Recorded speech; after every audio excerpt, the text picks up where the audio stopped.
యాక్చువల్గా నేను ఆడియన్స్ మధ్యలో చూశాను ఇది.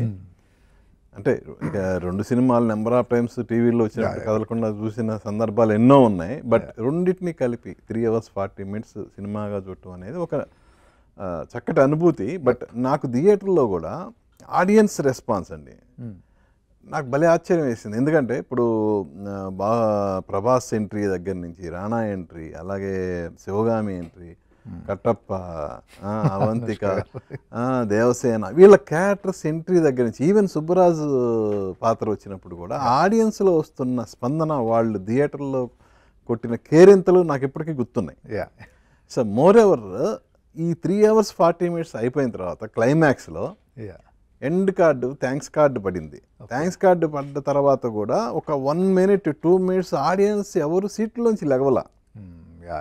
అంటే వాళ్ళు they are expecting Baahubali 3 announcement ఏమైనా వస్తుందా, లేదంటే ఇంకేంటి, ఇంకా ఇంకా ఏదో కావాలన్నట్టు థియేటర్లో కూర్చున్నారు స్పెల్ బౌండ్. అంటే ఏంటంటే లైక్ మనం కథ ఇంట్రెస్టింగ్గా చెప్తే లైక్ మీరు చూస్తూ ఉంటారు కదండి. లైక్ ఇప్పుడు మనము ఓటీటీ ప్లాట్ఫామ్స్లో బింజ్ వాచ్ చేస్తూ ఉంటారు. లైక్ అంటే ఒక ఎపిసోడ్ అవ్వగానే అది ఇంట్రెస్టింగ్గా ఎండ్ చేయగానే నెక్స్ట్ ఎపిసోడ్ మనం అంటే ఆ ఇంట్రో కూడా స్కిప్ చేసి నెక్స్ట్ ఎపిసోడ్ గురించి చూస్తూ ఉంటాం. సో అలా ఒక్కోసారి లైక్ ద ఫుల్ డే అంటే 8 hours 10 hours కూడా వెళ్ళిపోతుంది అదే పనిలో. సో లైక్ ఈ మొబైల్ టైంలో అటెన్షన్ స్పాన్ తగ్గిపోయిన టైంలో కూడా ఇఫ్ వీ ఎంటర్టైన్ ఆడియన్స్, అంటే ఆడియన్స్కి కరెక్ట్గా వాళ్ళకి ఎక్కడ కూడా ఇబ్బంది లేకుండా బోర్ కొట్టకుండా మనం కథ చెప్పగలిగితే they are willing to SIT.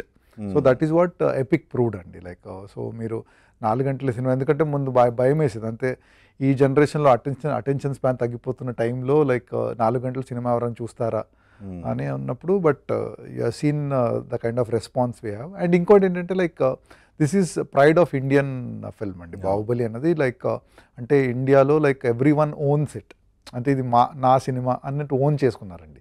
And especially Telugu ఫిల్మ్తో ఇట్ ఈస్ లైక్ తెలుగు ఆడియన్స్తో ఇట్ అంటే దాన్ని ఇంకా ఏం చెప్పాలో అర్థం కాదు. సో అలాంటిది like they are enjoying this film and reliving the moment. అంటే కొన్ని కమెంట్స్ చూశాను, లైక్ అంటే నేను సింగిల్గా ఉన్నప్పుడు చూశాను, మ్యారేజ్ అయిన తర్వాత టీవీలో చూశాను, ఇప్పుడు పిల్లలతో థియేటర్లో చూస్తున్నాను. సో అలాంటిది every one is reliving the experience. ఇంకోటి ఏంటంటే Baahubali is a visual film అండి. అంటే visually it's a very large scale film. So ఇది మీరు టీవీలో ఎంత చూసినా కూడా సాటిస్ఫాక్షన్ రాదండి. సో పెద్ద స్క్రీన్లో చూడాలన్న ఒక కోరిక ఉండిపోతుంది. టీవీలో చూసినా కూడా రేస్ ఐఎమ్ మిస్సింగ్ సంథింగ్, ఏదో కనిపించట్లేదు, సో బిగ్ స్క్రీన్లో చూడాలని. అందరికీ ఆపర్చునిటీ దొరకదు. సో లక్కీలీ లైక్ ఇలాంటి ఆపర్చునిటీ వచ్చినప్పుడు people just lapped it up.